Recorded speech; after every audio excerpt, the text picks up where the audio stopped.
Hello mga langga. For today's video, sasamahan nyo kami at ito ipapakita ko sa inyo. Kaming mag-asawa ay nagbabalot ng mga regalo para po sa aming mga pamilya na inadapt ngayong Christmas. So, kami nga pala ay kabilang sa isang grupo dito sa Austin, Texas sa tinatawag na biker community. So, nabibilang kami doon.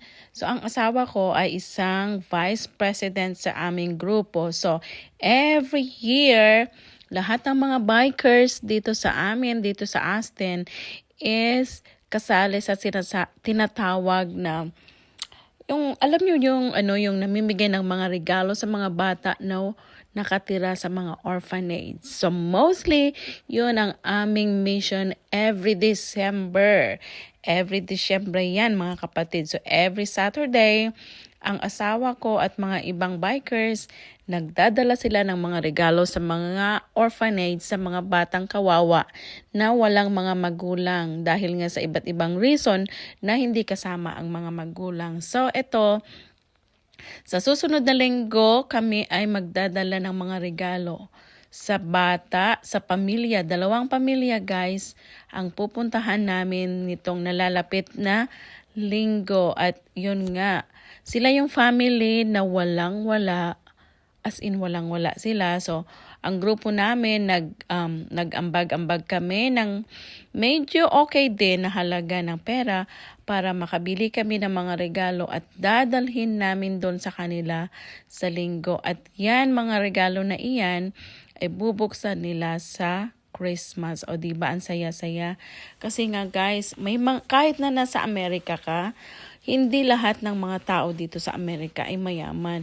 May mga less fortunate din. So, yung mga less fortunate, sila ang tinutulungan ng mga biker community. So, hayan, ang iyong kainday at ang kanyang afam ay nagbabalot ang mga regalo. Tignan nyo naman ang kalat-kalat dyan sa kwarto ng aking anak.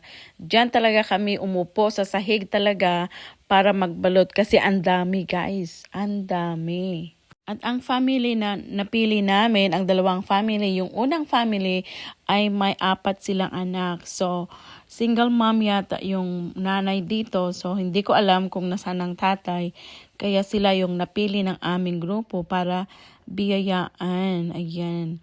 Kaya, salamat guys. Salamat sa patuloy niyong pag-support sa amin.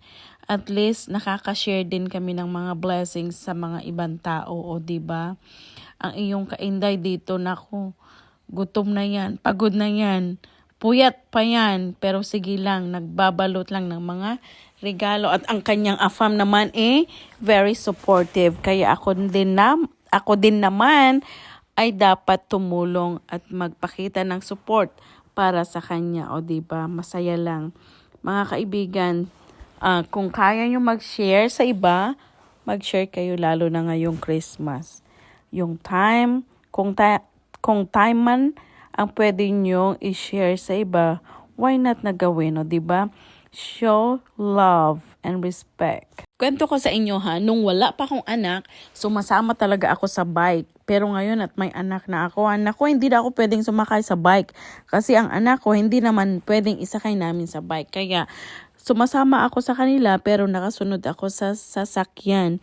Ako nagdadrive sa sasakyan ko, sinusundan ko ang mga bikers. Yun. Yan. Pero dati biker din ako. Kala nyo, porke babae, porke maliit, hindi na pwedeng sumakay. Alam mo guys, yung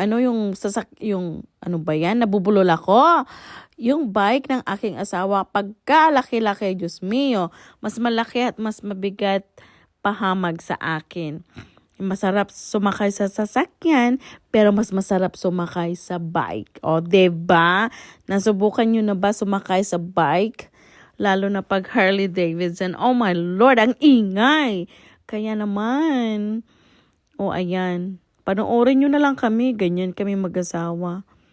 Ganyan kami magbalot ng mga regalo. O, diba?